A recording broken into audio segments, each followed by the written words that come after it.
Hello and thanks for joining me. Does the Prime Minister read my column? In yesterday's Times I wrote that the chances of Theresa May doing what needs to be done to tackle Islamist extremism and terrorism are slim because of the constraints of human rights law.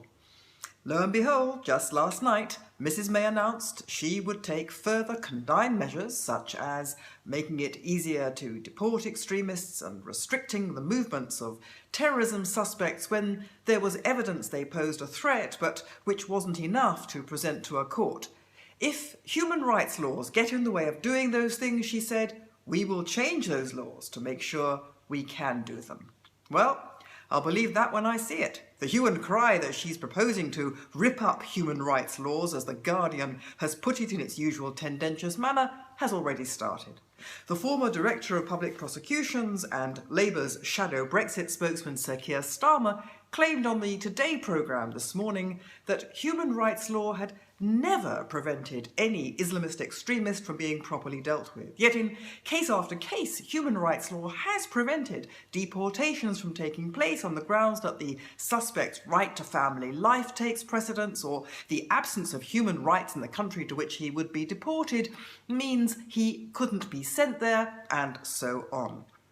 The Labour leader Jeremy Corbyn says would-be terrorists won't be deterred by restricting our rights at home. Instead, he's been blaming Mrs May for failing to keep Britain safe from terrorist attacks.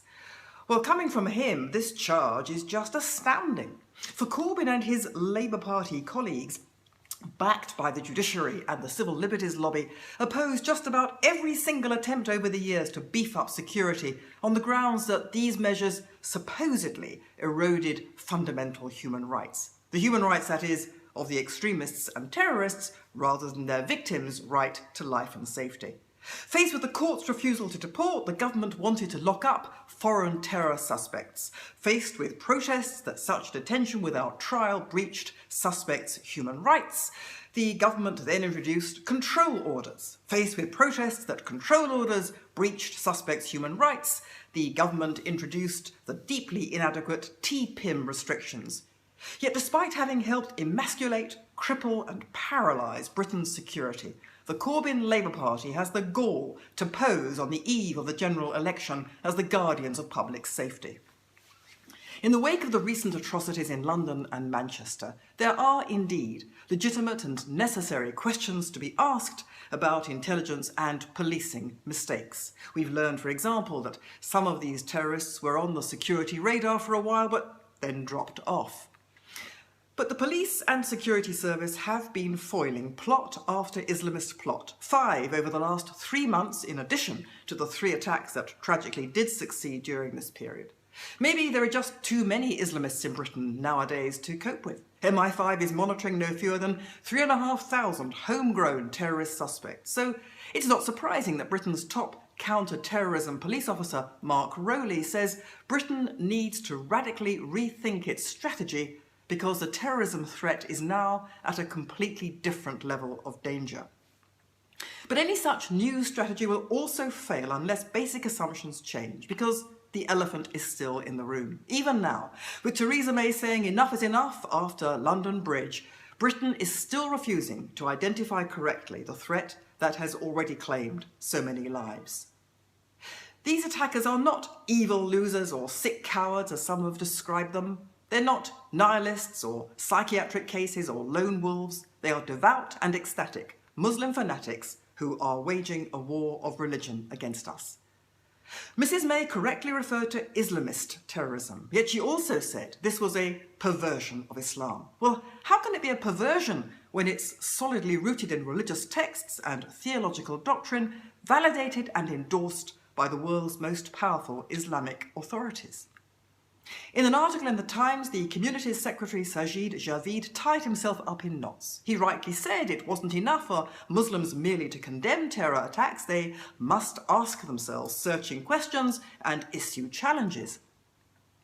Yet he also said the perpetrators were not true Muslims, and it was right to say the attacks were nothing to do with Islam. Well, if that's really the case, then why on earth should Muslims need to do anything at all?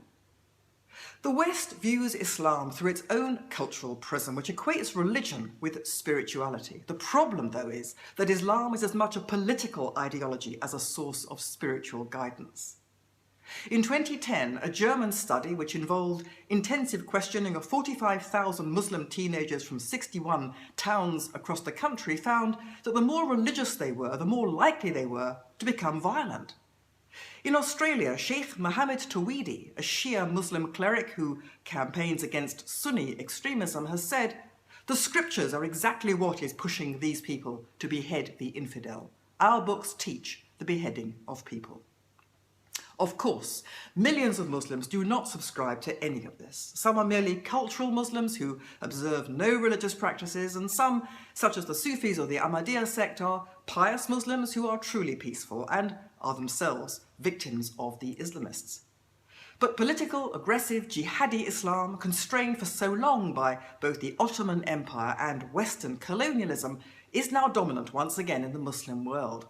Which is why, in 2015, Egypt's President Abdel Fattah el-Sisi remarkably told the imams of Al-Azhar University in Cairo, the epicenter of Islamic doctrinal edicts, that Islam's corpus of sacred texts was antagonizing the entire world, that it was impossible for 1.6 billion Muslims to want to kill the rest of the world's inhabitants, and so Islam had to have a religious revolution.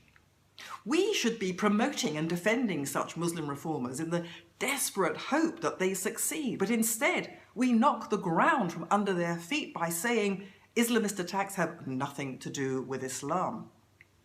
Until and unless Islam is reformed, we need to treat its practices on a scale ranging from extreme caution to outlawing them altogether.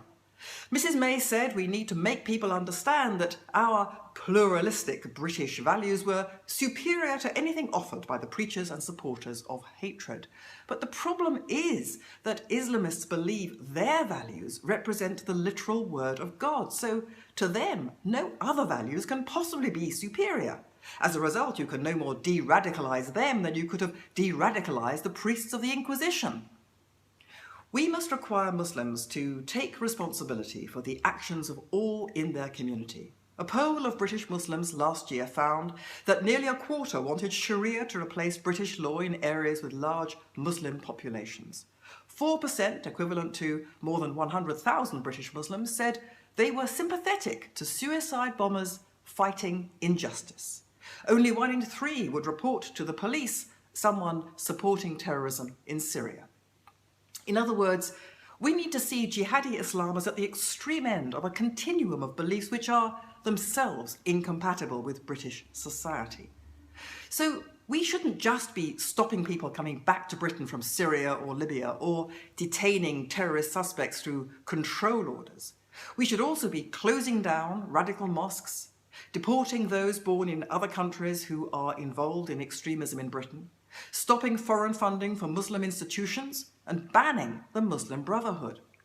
We should also outlaw Sharia courts because, since Sharia does not accept the superior authority of secular legislation, it inescapably undermines the core British value of one law for all. The message should be that British Muslims are welcome citizens, but on the same basis as everyone else, that they subscribe to the binding nature of foundational British laws and values. If not, they'll be treated as subversives. Subversion is the attempt to undermine and overthrow our free society. But the very concept of subversion has become identified with suppression of free speech. The website of MI5 states, "During much of the 20th century, subversion was a major concern for MI5. This threat diminished sharply following the end of the Cold War. We no longer undertake counter-subversion work and would only resume doing so if our monitoring of emerging threats suggested an increase in the subversive threat." But the Islamic Jihad aims to overthrow and conquer Western society through both violence and cultural takeover.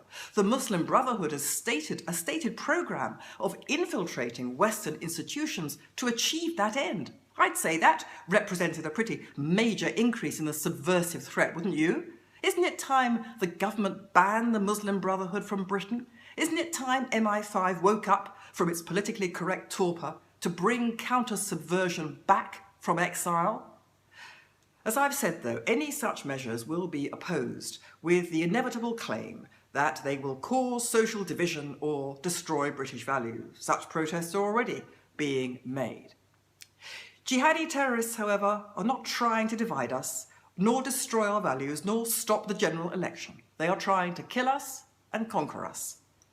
If it is to defend itself, a liberal society may need to adopt illiberal measures.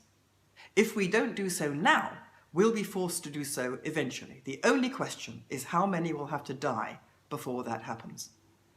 Well, that's it for today. If you're interested in my work, please visit my website, melaniephillips.com, and sign up for my weekly updates and my rapid response newsletters. Meanwhile, goodbye for now.